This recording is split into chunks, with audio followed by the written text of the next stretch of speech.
Explain करने वाला हूँ जुजुत्सु काइसेन सीजन 3 के एपिसोड नंबर 6 को। तो चलिए जानते हैं आगे की कहानी को बिना किसी देरी के। एपिसोड की शुरुआत में हम मेगुमी को देखते हैं जो एक गार्ड की शेडो में छुपकर अंदर घुस आया था। फिर वो उस गार्ड को सुला देता है। दूसरी तरफ पांडा भी दो गार्ड्स के सामने एक टायर से खेल रहा होता है। दूसरा गार्ड पहचान जाता है कि ये तो हमारा फाइटर है, ना कि कोई मामूली पांडा। पांडा भी इन दोनों को सुला देता है और इमरजेंसी सीढ़ियों से ऊपर जाने लगता है जिन पर कोई सीसीटीवी नहीं लगे थे। ये दोनों फिर छत पे आ जाते हैं जहाँ हकारी का ऑफिस है, लेकिन तभी किरारा इनके सामने आ जाती है जिसे देख दोनों चौंक जाते हैं क्योंकि उन्हें लगा था कि किरारा हकारी के साथ ही होगी। मेगुमी को देख किरारा सोचती है कि ये तो वही लड़का है जो यूजी के साथ आया था। पांडा ने इसे अंदर घुसा लिया, मतलब ये और यूजी दोनों जुजुत्सु हाई के स्टूडेंट हैं और हकारी पर खतरा है। वो ये बात बताने के लिए तुरंत हकारी को कॉल करती है। मेगुमी अब अपने डिवाइन डॉग से किरारा पर हमला करता है, लेकिन वो उसके डॉग को वापस उसी पर फेंक देती है। इसके बाद वो ऑफिस रूम की तरफ भागने लगती है। पांडा उसका पीछा करते हुए उसे समझाता है कि हम तुम्हारे दुश्मन नहीं हैं, हम बस हकारी से कुछ पूछने आए हैं। लेकिन किरारा कहती है कि अब उसे पांडा पर भरोसा नहीं है क्योंकि उसने उन्हें धोखा दिया है। किरारा की टेक्निक की वजह से पांडा उसके करीब जा ही नहीं पा रहा था। मेगुमी का डिवाइन डॉग किरारा का रास्ता रोक लेता है, लेकिन तभी मेगुमी भी अपने डॉग की तरफ खींचा चला आता है। मेगुमी को समझ ही नहीं आता कि आखिर किरारा की कर्स्ड टेक्निक है क्या, और हम देखते हैं कि पांडा के पीछे किसी तरह का स्टार बना हुआ था। मेगुमी किरारा से कहता है कि हम जुजुत्सु हाई के साइड से नहीं हैं। तुम्हें पता है ना कि टोक्यो में क्या हो रहा है? वहाँ जो बैरियर्स बने हैं वो कलिंग गेम का हिस्सा है और हमें हकारी की मदद चाहिए। पर किरारा सुनने को तैयार नहीं थी। तो मेगुमी पूछता है कि तुम्हारे और हायर अप्स के बीच में ऐसा क्या हुआ था कि तुम दोनों को जुजुत्सु हाई से निकाल दिया गया? पांडा बताता है कि जुजुत्सु हायर अप्स थोड़े कंजर्वेटिव्स हैं। उन्हें नई तरह की कर्स्ड टेक्निक्स पसंद नहीं है। टाइम के साथ साथ जुजुत्सु नई टेक्नोलॉजी में मिक्स होता जा रहा है और हायर अप्स को ये पसंद नहीं है, जैसे कि हकारी की टेक्निक। किरारा कहती है कि हायर अप्स तो हमेशा से ही दिमाग से पैदल रहे हैं, लेकिन उनका रायता समेटने के लिए गोजो है ना, तो तुम्हें हकारी की जरूरत क्यों है? मेगुमी बोलता है कि गोजो सेंसे को सील कर दिया गया है, पर किरारा को इस बात पर बिल्कुल भी यकीन नहीं होता। मेगुमी सोचता है कि किरारा हकारी के सबसे क्लोज है, इन्हें किरारा को मनाना ही होगा। मेगुमी अब रैबिट एस्केप टेक्निक का इस्तेमाल करता है जिससे यहाँ ढेर सारे रैबिट्स आ जाते हैं, लेकिन मेगुमी देखता है कि उन सब के ऊपर एक्रेक्स लिखा हुआ था और ऑफिस के गेट पर लिखा था गैक्रक्स।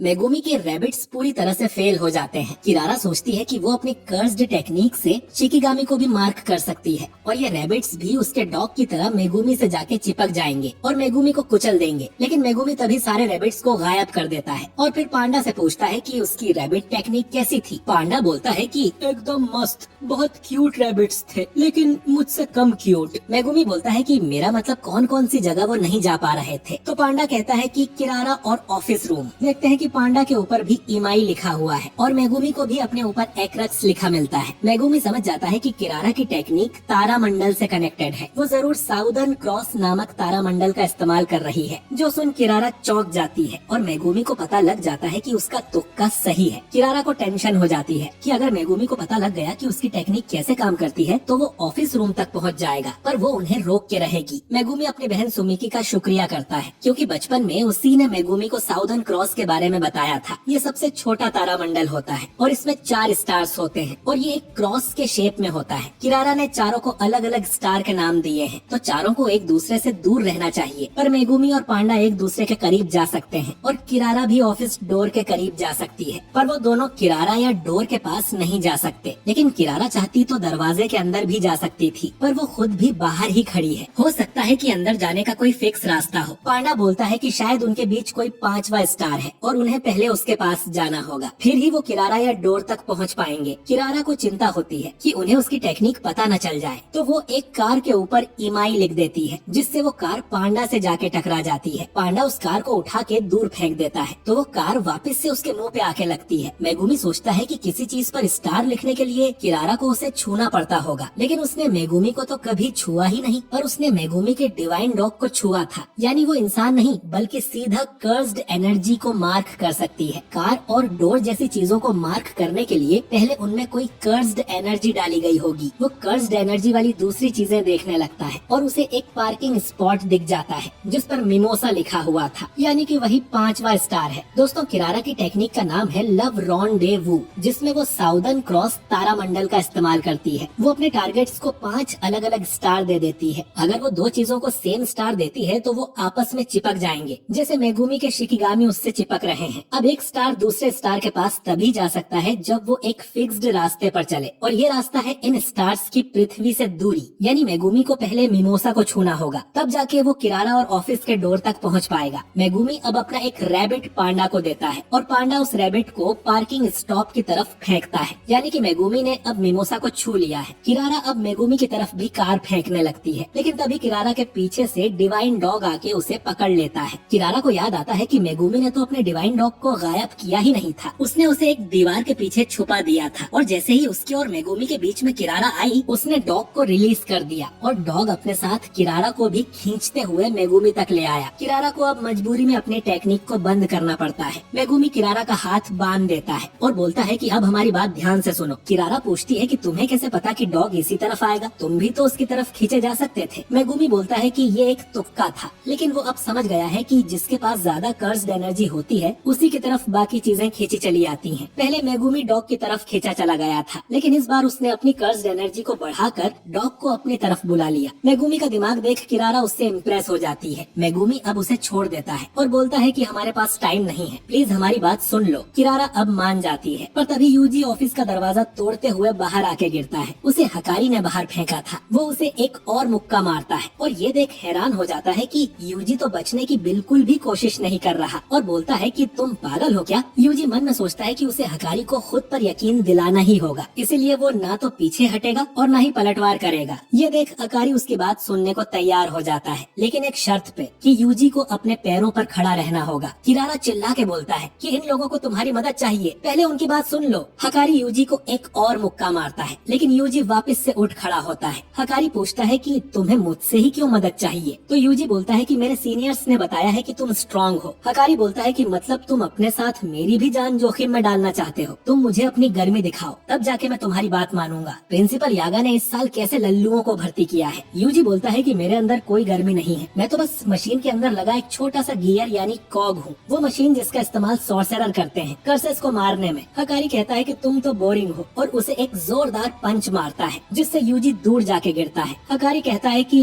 दर्द हुआ ना, गोजो सेंसे ने बोला था कि मेरी कर्स एनर्जी बाकियों से थोड़ी ज्यादा कड़क है। वो पांडा और मेगुमी से बोलता है कि यूजी को लेकर यहाँ से दफा हो जाओ और वापस मत आना, लेकिन तभी यूजी उसके पीछे आके खड़ा हो जाता है, जो देख हकारी को यकीन नहीं होता। यूजी बोलता है कि मैं बस एक कॉग हूँ, लेकिन मशीन चलाने के लिए कॉग का भी इम्पोर्टेंट रोल होता है। मैं तब तक तुम्हारे सामने खड़ा रहूंगा जब तक तुम मान नहीं जाते। वो अब हकारी से पूछता है कि उसका रोल क्या है। हकारी मन में सोचता है कि तो ये है कॉग की गर्मी। वो उसे फिर से पंच मारने लगता है, तो किरारा उसे रोकते हुए बोलती है कि तुम थक गए हो ना। हकारी अब रुक जाता है और बोलता है कि मैं तुम लोगों से डील करने को तैयार हूँ। किरारा बताती है कि वो भले ही हायर अप से नफरत करते हो, लेकिन हकारी को सबसे ज्यादा गर्मी जुजुत्सु हाई में रहकर लोगों की मदद करने से ही मिलती थी। तभी यहाँ पर एक शिकिगामी आ जाता है। ये कोगाने है, जो कि कलिंग गेम के बारे में बताने आया है। ये कहता है कि कलिंग गेम में एक नया रूल जोड़ा गया है, रूल नंबर 9। कोई भी प्लेयर किसी दूसरे प्लेयर की सारी जानकारी देख सकता है, उसके नाम, पॉइंट्स, उन्होंने कितने नए रूल जोड़े हैं और वो कौन सी कॉलोनी के बैरियर में है। हम देखते हैं कि ये नया रूल काशिमो नाम के प्लेयर ने जोड़ा था, जिसने ऑलरेडी इतने कर्सेस को मार दिया था कि उसके 200 पॉइंट्स हो गए थे, लेकिन उसे सब लोग बहुत कमजोर लग रहे थे। 400 साल पहले के लोग ज्यादा स्ट्रॉन्ग थे जिनसे वो लड़ा करता था। काशिमो अब सीधा सुकुना से लड़ना चाहता था, इसीलिए वो अपने 100 पॉइंट्स का इस्तेमाल करके एक नया रूल बनाता है कि सभी प्लेयर्स